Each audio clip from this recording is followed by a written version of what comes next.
À l'occasion de la 142e édition de l'appel de Seydina Limamou Laye Al Mahdiyu Muntazar, Senanos TV moo dalal tey ki nga xam ne mooy professeur Beytir Laye Ka mu doon waxtaan tey si kan mooy Seydina Limamul Mahdiyu Al Muntazar ak li nga xam ne mooy sensu appel ak si comportement bi nga xam ne moom la ñu war a am fi nga xam ne mooy jàmmalaay si appel bi ñu dëgmal si le 4 ak le 5 mars 2022.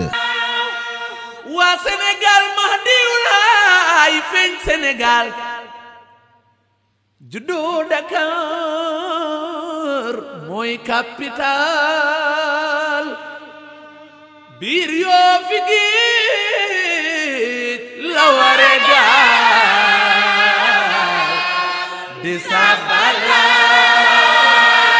asalaamaaleykum yéen ñi ñuy seetaan ñu ngi fii ci jàmmalaay kanamu xapru bi nga xam ne moom la ñu denc alayhi salaatu wasalaam Seydina Limamou di war a wax ak mbooloo mi àdduna bi ci événement bi nga xam ne moo fi nar a am le 4 et le 5 muy appel bi. alors man mi koy waxtaan man maa ngi tudd professeur Beytir Ka di membre commission scientifique bu diine bi en même temps président de la commission scientifique association bi ñuy wax Nourou Mbati. ci profession ma jàngale Mariama Ba pendant plusieurs années wëlbati ko aussi nekk formateur de professeur wëlbati ko encore léegi di liggéey ci ñaari projet benn projet de réécriture des programmes au Sénégal et en même temps benn projet de l'harmonisation du bac ci espace UEMOA bi donc sur le plan professionnel en fait loolu la li tax nag ñuy woote appel bi di am parce que en 1883 à l'âge de 40 ans Seydina Limamou alayhi salaam moo woote ne yàlla moo ma yónni bi mu ko defee adduna bi jaxasu parce que ñu bari dañoo jàng ne après le prophète Mohammed prophète mënutul am. je crois que boo demee ci ay livres yu bari comme le livre du professeur Assane Sylla boo demee ci livre Mamadou Mam Libaas bu doomu Mamadou Lamine porte-parole du xalif boo demee ci aussi le livre de Abdou Samb les traces al Muntazar ñu ngi expliquer foofu pourquoi cette théorie de la prophétie après Mohammed ça ne tient pas moom même moo ñëwaat ne man maa nekkoon démb man maa ñëwaat tey. parce que bu dul woon moom kon yàqu na bu yàgg donc c'est pour ça que nous les Layènes du 4 et le 5 ñuy célébrer le 42e appel de Seydina Limamou muy anniversaire donc ñu ngi koy célébrer aussi ci ferveur ci piété une manière ñu rendre ko hommage. parce que la may wax rek en général l'histoire tourne autour de l'appel boo seetee à partir de 1843 toute l'histoire du monde a été retracée au niveau de l'esclavage au niveau de la dignité de l'homme noir ak yeneen boo jëlee Sénégal je crois c'est à partir de 1843 que toute l'histoire du Sénégal va changer. donc loolu tax ñun cette année-ci muy 142e anniversaire bi ñu koy célébrer dans ce sens pour lui rendre hommage parce que moom ak Seyna Issa doomam ñoo anoblir la race noire. mais jëm ji wax naa la ko déjà ci au début je pense que boo bëggee xam kuy Seydina Limamou il y a deux choses da ngay dem dans les sources traditionnelles de l'écriture muy alxuraan ak sunna amul lenn xam nga dañuy wax en philosophie il est plus facile de nier que de confirmer booy weddi tu es dans une position confortable mais booy confirmer tu es dans une situation difficile mais boo delloo ci alxuraan dellu ci hadis ni ko gars yi bindee ci téere yi dañuy xam ne Seydina Limamou alayhi salaam ren moo mës a nekk Seydina Mohamed démb moom da koy wax sax mën a démb mën a tey donc place bi ñu nekk muy place boo xam ne dafa barkeel dans la mesure où ki gën ci mbooloo bi ki gën ci nit ñi moom la ñu denc fii donc loolu tax en fait c'est une place très sainte ci loo xam ne dañ ko war a célébrer à un niveau supérieur. mais justement am na benn article bu ma bind pour appel bi war a ñëw mi ngi ci journalu Seydou Ba bi tudd Sodan alors damay analyser phénomène boobu à deux niveaux le premier niveau wax nga ko muy complexe d'infériorité je crois que le nègre de tout temps le noir a éprouvé un complexe d'infériorité boo liree de grands écrivains comme Frantz Fanon muy wax ne colonisation am na c'est vrai mais li gën a grave colonisation mooy nga dugal ci bopp nit ku ñuul ki ne doo dara alors doo dara boobu nag moo leen topp ba léegi mënuñu gëm ne am na nit ku ñuul ku mën a nekk prophète la preuve même boo liree la littérature arabe dañ koy wax boo liree chez les Marocains ils disent après leur ville là après Maroc il y a plus rien donc ils n'ont jamais considéré les noirs comme étant des hommes de valeur yu mën a am profit seen biir Deuxième élément mooy ce qu'on appelle le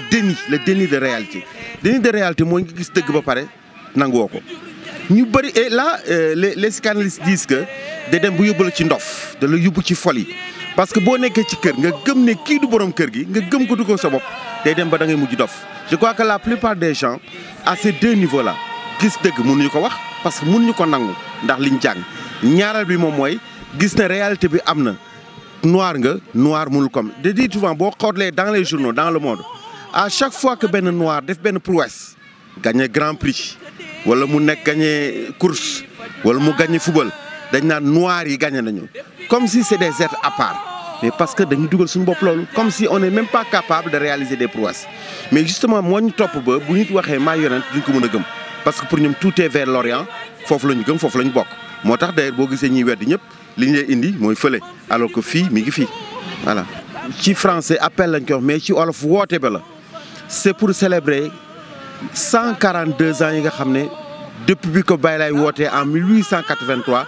ba 2022 muy def 143 ans. En fait comme ni ma ko waxee je crois que appel c'est vrai que ñu ngi tollu monde boo xam ne boo wootee nit il faut nga am loo teg ci loxoom mais l'appel bi c'est la ferveur c'est la piété instant boo xam ne dañ ci war a tiit parce que Baye Laye jàngaleem lépp àjjana la ñu dikk te àjjana pour nga dem fa da ngay jaamu yàlla donc normalement ces 2 jours-là c'est des journées de ferveur ces journées de recueillement yoo xam ne dañu war a toog jaamu yàlla woor parce que 3 jours avant Baye Laye dafa wooroon woote woor bi mu arrêté woor bi donc normalement dañ ko war a def dans la piété pour que ñëpp xam ko que ñëwuñu pour folklore ñëwuñu pour solu pour dandiner wu mais en réalité c'est pour rendre hommage à Seydina Limamou. oui mais ñun bi ñu nekkee xale je me rappelle fait amoon na benn tableau boo xam ne dañ fa daan bind jigéen ñi war ñoo takk or góor ñi da ngay bàyyi fële sa dàll juste avant tel bi mais xam nga jamono moo dem ba boo fa tegee dàll doo ko gis mais je me rappelle bi ñu nekkee xale fee lañ tegoon benn tableau daal di ne kenn du fi dugg dàll kenn du sol ay or yu excentrique c'est comme les garçons je crois que Mamran yàgg na ko wax ñu ngi ci benn milieu boo xam ne ñun on est à côté de ce qu'on appelle ñi ñuy wax jinne yeeg yëpp ñu ngi fiy dox dañuy appel si et ce qu'on demande mooy la correction mais ba moo dugalee sama bopp ne damay ñëw di ziar si damay ñëw ci appel si dama war a correct au niveau de l'habillement au niveau de du look comme on dit xam ne man fi may dem ñeneen laa fay tasal ñoo xam ne dañ may xoolee bëtu Laayeen nga te tout Laayeen doit être un représentant de la communauté Ahlou Laye dans la tenue dans la correction dans l'habillement et c'est ça qu'on demande en fait ñu bañ a nekk excentrique def ko folklore mais en réalité recueillement la. yaatal leen sàkk ci gan yaa yu ñëw loolu boo ko jëlee métaphore la en réalité yaatal leen gan yi parce que yéen a nekk Dakar ñëpp fii ñëw mais yaatal leen dal yi aussi par rapport à ce qui va se passer mooy nit ñi dañuy ñëw partout. Je crois qu'au début, boo xoolee bi ñu njëkk a def appel Yoff Layeen rek la yemoon mais quelques années après boo demee ba Yoff ba Dakar partout nit ñi appel rek la ñuy wax donc je pense qu'à un niveau les gens doivent être tolérants xam ne pour 2-3 jours la nit ñi accepter gan yi dalal leen ñu mën a gëm ne Baye Laye yonent la te li muy jàngale mi waxoon na ko d'ailleurs li ma leen indil ngeen bañ ko du ma ko yóbbaale fii laa koy bàyyi di ngeen ko topp boo seetloo dans le monde ñëpp ñu topp léegi donc je pense que Layeen c'est la correction Layeen c'est un peu la tolérance c'est un peu la paix donc je pense que à ce niveau nit ñi war nañu xam niveau boobu ñu toll ñu bañ a roy-roylu àdduna xam ne ñun ñoo yor li gën. voilà mais en fait li ñuy wax jeunesse bi moom mooy Baye Laye waxoon na leen ko déjà nee na dina def diine ji mag bu muusa ak xale yi et je pense que dans tout système de développement économiste yi duñ ma mérite dans tous les éléments qui sont le soubassement d'un développement il faut nécessairement qu'il y ait les jeunes yéen bu ngeen amee initiative union des jeunes Layène regroupé autour d'une association pour dooleel diine bi laa dañ leen ci encourager aussi pour aller de l'avant l'autre conseil que je donne c'est de produire man damay wax Layène ni le grand mal que nous avons c'est la production ñu ci bëri duñ bind lay bi d'accord baax na mais bind leen teg parce que dans bu Bichri Mouhibine amuloon le Mahdi amuloon mais kon diine ji dina tumranke mais Baye Laye déjà initié woon nañ pour ñu bind bi mu waxee Cheikh Matar Lo bindal wax nañ ko lire serment yi donc ça veut dire que les jeunes boo nekkee jeune produit la production loolu mooy layal Baye Laye donc moi je vous incite je vous encourage di leen féliciter pour lu ngeen def mais aller vers la production et production yi moo des dans 50 ans 30 ans 40 ans production bi la ñu gis pour mën a gëm am na ñoo xam ne duñu gëm tant que lii dañu je crois il faut aller vers ça di leen encourager aussi di leen ñaanal ngeen continuer ci seen lancée. ñu ngi gërëm ñi nekkoon ci équipe technique bi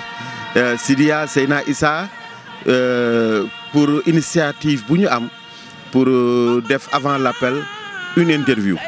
qui permettra aux gens ñu xam et j'ai beaucoup aimé cette interview parce que nekkul à un niveau très élevé c'est juste pour permettre ak ñi xamul Baye Laye mun ko xam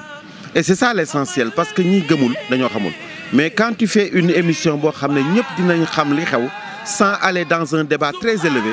et c'est là où c'est intéressant et je vous remercie pour cela Laye Makhtar.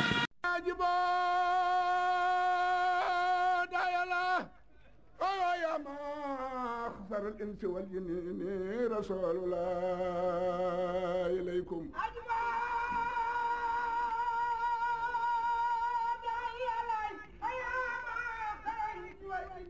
إن